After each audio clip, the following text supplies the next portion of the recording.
एक French scientist हुए हैं कार्ल फ्रेडरिच गॉस। इन्होंने वैद्युत फ्लक्स यानी इलेक्ट्रिक फ्लक्स को निकालने का एक नियम दिया, एक सूत्र दिया। इस नियम को हम इन्हीं के नाम पर गॉस का नियम या गॉस की प्रमेय कहते हैं। यानी गॉस की प्रमेय की सहायता से हम लोग इलेक्ट्रिक फ्लक्स यानी वैद्युत फ्लक्स को कैलकुलेट करते हैं।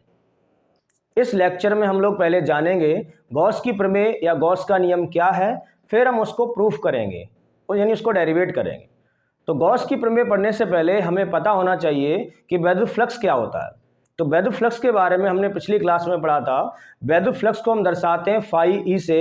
वैद्युत फ्लक्स क्या है? किसी दिए गए क्षेत्रफल से गुजरने वाली वैद्युत बल रेखाओं की जो संख्या है उसी को हम वैद्युत फ्लक्स कहते हैं। अब जो वैद्युत बल रेखाएं हैं वो काल्पनिक चीज़ है। अब उसको तो वो हमें दिखाई नहीं देती हैं, उनको सिर्फ महसूस कर सकते हैं, वो भी परीक्षण आवेश के द्वारा।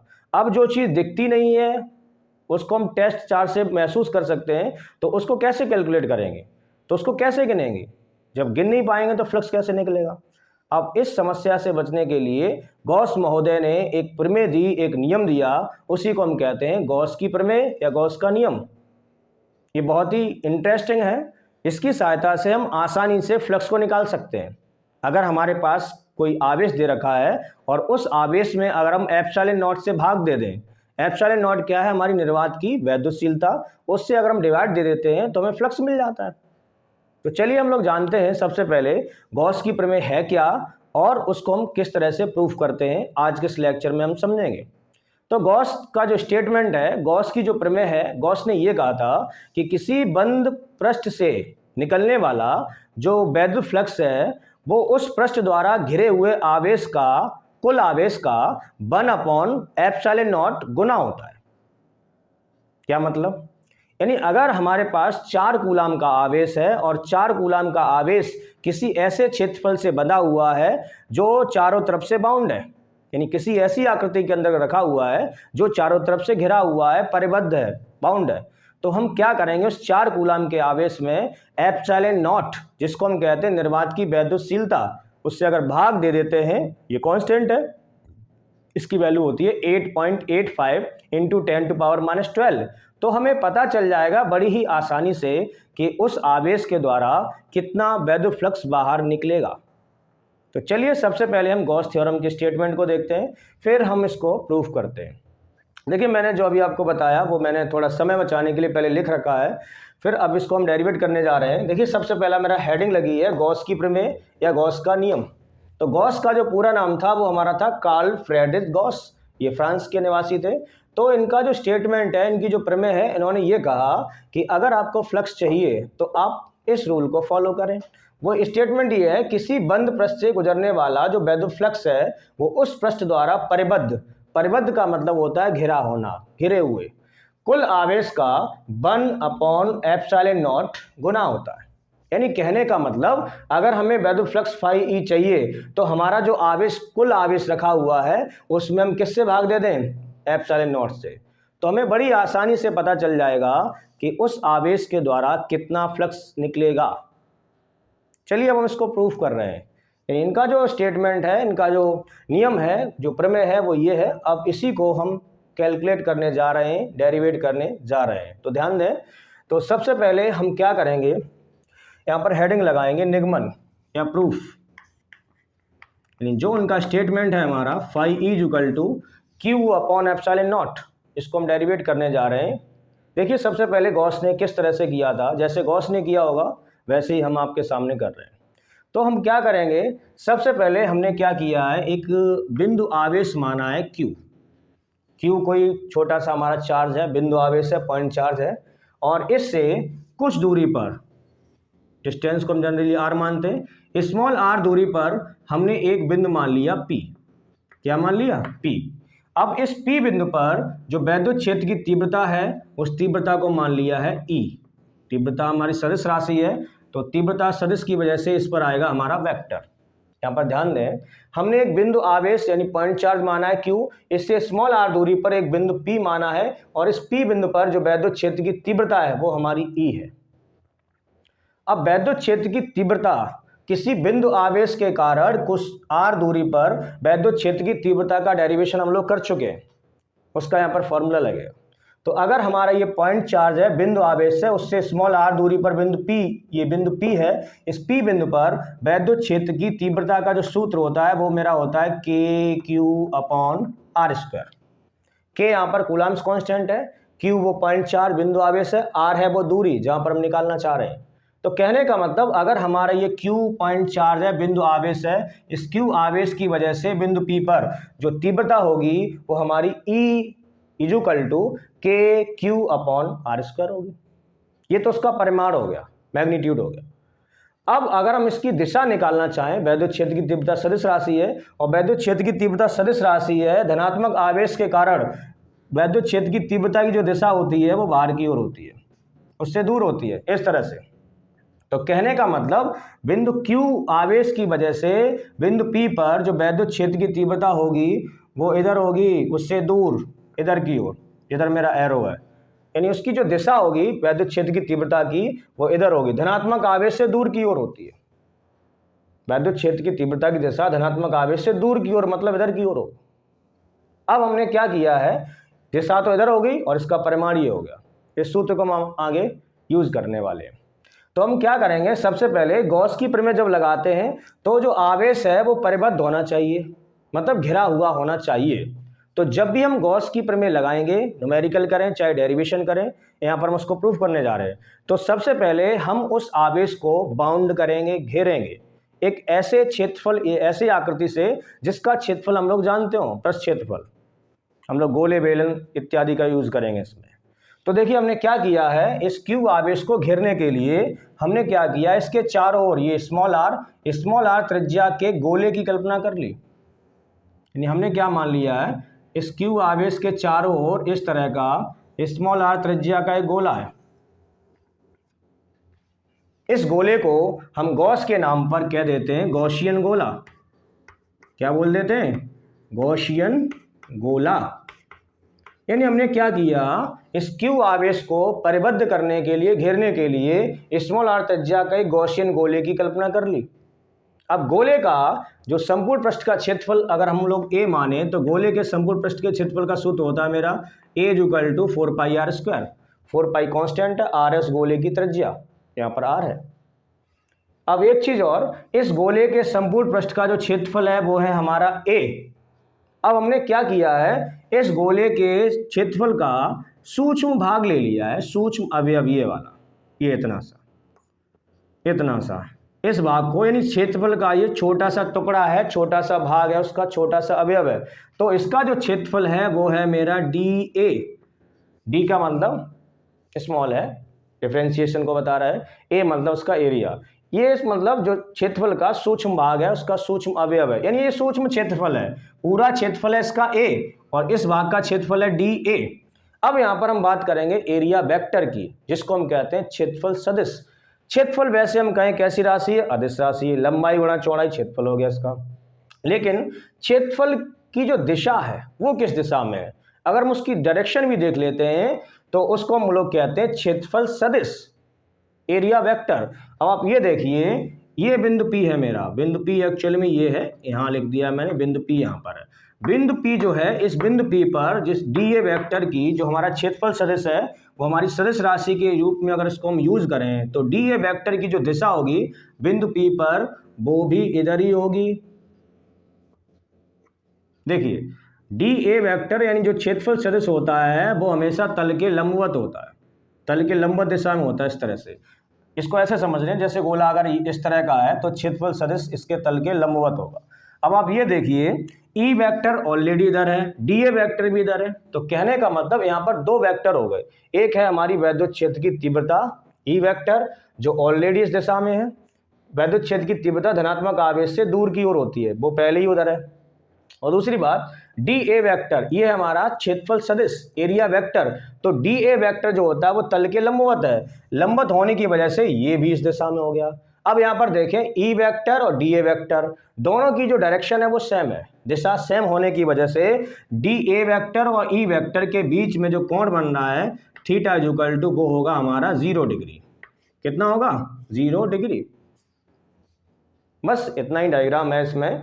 अगर आप इतना समझ गए हैं तो फिर बहुत आसान है। अब हम इसमें वैद्युत फ्लक्स की डेफिनेशन का इस्तेमाल करेंगे और आसानी से फ्लक्स को निकाल लेंगे, मतलब गॉस की थ्योरम को प्रूव कर देंगे। तो देखिए सबसे पहले हमने डायग्राम बनाया है, हमने, देखो उसी बात को हम लिखने जा रहे हैं। हम क्या लिखेंगे, माना प्लस क्यू एक बिंदु आवेश है, इससे स्मॉल r दूरी पर एक बिंदु P है, इस P बिंदु पर वैद्युत क्षेत्र की तीव्रता है E वेक्टर। अब क्या किया है, इस Q आवेश को परिबद्ध करने के लिए इसके चारों ओर स्मॉल r त्रिज्या के गॉसियन गोले की कल्पना कर ली, बाकी शेष चित्र में प्रदर्शित है। जब भी हम डेरिवेशन करते हैं तो डायग्राम बनाने के बाद हमें उसका डिस्क्रिप्शन यानी उसका वर्णन लिखना पड़ता है। तो सबसे पहले हम उस डेरिवेशन के वर्णन को लिखेंगे, फिर हम यहाँ पर वैद्युत फ्लक्स की डेफिनेशन लगाकर अपनी गॉस थ्योरम को प्रूफ करेंगे। 10 मिनट की बात है, इधर देखें। तो सबसे पहले मैं इसको लिखने जा रहा हूँ कि माना ये जो मैंने डायग्राम बनाया सी को लिख रहे हैं, ध्यान दें, माना प्लस क्यू बिंदु आवेश से, छोटा सा चार्ज है हमारा 0.4 इसलिए इसको बिंदु आवेश कह रहे हैं। माना प्लस क्यू बिंदु आवेश से स्मॉल r दूरी पर, स्मॉल r दूरी पर एक बिंदु P है, एक बिंदु P है, एक बिंदु P है जिस पर बिंदु P पर जो वैद्युत क्षेत्र की तीव्रता है वो हमारी E वेक्टर है, जिस पर वैद्युत क्षेत्र की तीव्रता, वैद्युत क्षेत्र की तीव्रता E वेक्टर है, E वेक्टर है। हमने इसके बारे में लिखा, बिंदु Q बिंदु आवेश है, Q हमारा बिंदु आवेश है, स्मॉल r दूरी पर एक बिंदु P है, इस P बिंदु पर वैद्युत क्षेत्र की तीव्रता E वेक्टर है। अब हमने क्या किया है, इस आवेश को परिबद्ध करने के लिए, घेरने के लिए इसके चारों ओर स्मॉल r त्रिज्या के एक गॉसियन गोले की कल्पना कर ली। बस ये लिखने के बाद हम आ जाएंगे अपनी फ्लक्स की डेफिनेशन पर और वो निकाल देंगे। देखिए यहाँ पर, माना यहाँ पर हमने एक बात और मानी है, उसको लिख रहे हैं। माना आवेश, जो हमारा आवेश स्मॉल q है, आवेश प्लस q के चारों ओर, प्लस क्यू के चारों ओर स्मॉल r त्रिज्या के एक गॉसियन गोले की कल्पना की। गॉस के नाम पर इस गोले का नाम रख दिया गॉसियन गोला, गॉसियन गोले की कल्पना की, मतलब मान लिया है कि इसके चारों ओर स्मॉल r त्रिज्या का एक गोला बन रहा है। जब गोला बन रहा है तो ये आवेश उस गोले के अंदर घिर रहा है, परिबद्ध हो रहा है। ये तो इसकी लैंग्वेज हो गई, जो हमने डायग्राम बनाया उसकी भाषा को हमने यहाँ पर लिख दिया है। अब इसको स्टार्ट कर रहे हैं। स्टार्ट करने का मतलब ये है, हम यहाँ पर एक डेफिनेशन लगाएंगे वैद्युत फ्लक्स की, उसकी सहायता से ये हमारा प्रूफ हो जाएगा। 2-4 से स्टेप होंगे बीच में बस। तो सबसे पहले हम यहाँ पर लिखेंगे वैद्युत फ्लक्स की परिभाषा से, वैद्युत फ्लक्स की परिभाषा से, वैद्युत फ्लक्स की परिभाषा से। अब देखिए फ्लक्स की डेफिनेशन को हम लोगों ने पढ़ा था, तो उसमें जो हमारा फॉर्मूला निकल के आया था उसको हम यहाँ पर यूज करें। तो वैद्युत फ्लक्स को हम दर्शाते हैं फाई ई से। ई का मतलब इलेक्ट्रिक, फाई का मतलब फ्लक्स। वैद्युत फ्लक्स मेरा फाई ई होता है। हाँ, आगे हम चुंबकीय फ्लक्स पढ़ेंगे, उसे हम फाई बी से दर्शाएंगे। तो यहाँ पर हम वैद्युत फ्लक्स पढ़ रहे हैं, इसका चिन्ह होता है फाई ई। ई का मतलब इलेक्ट्रिक, फाई का मतलब फ्लक्स, इक्वल टू, इसका फॉर्मूला होता है integration E vector dot d A vector. देखिए यहाँ पर हम क्षेत्रफल के सापेक्ष समाकलन कर रहे हैं, तो इसको हम सरफेस इंटीग्रल भी बोल देते हैं। Surface integral E vector dot d A vector, या फिर कह सकते हैं समाकलन E vector dot d A vector. E है हमारा वैद्युत क्षेत्र की तीव्रता और डी ए क्षेत्रफल सदिश। तो कहने का मतलब फ्लक्स की डेफिनेशन यही तो है, किसी दिए गए क्षेत्रफल से निकलने वाली जो वैद्युत रेखाओं की संख्या है उसका अगर हम समाकलन कर दें तो हमें उसका योग मिल जाएगा। उसी योग को तो हम लोग क्या कहते हैं, फ्लक्स कहते हैं। इसको हम लोगों ने पहले पढ़ा था। अब यहाँ देखिए वेक्टर से हम लोग एक फॉर्मूला जानते हैं, ए वेक्टर डॉट बी वेक्टर का फॉर्मूला होता है ए बी कॉस थीटा। ये वेक्टर 11th क्लास से हम लोग पढ़ते आए हैं। ए डॉट बी का फॉर्मूला होता है ए बी कॉस थीटा। इसी आधार पर ई vector dot d A vector मेरा हो जाएगा ई डी ए कॉस थीटा। सेम बेस पर इसको खोल देंगे यहाँ पर, तो यानी यहाँ हो जाएगा phi E equal to integration vector हट जाएगा, यहाँ पर देखें वेक्टर हट जाता है, परिमाण में आ जाता है। ई vector dot d A vector मेरा हो जाएगा ई डी ए कॉस थीटा। थीटा की वैल्यू हम लोग पहले इसमें कैलकुलेट कर चुके हैं, कितनी हमारी 0 डिग्री, तो थीटा का मान यहाँ पर 0 लगाएंगे।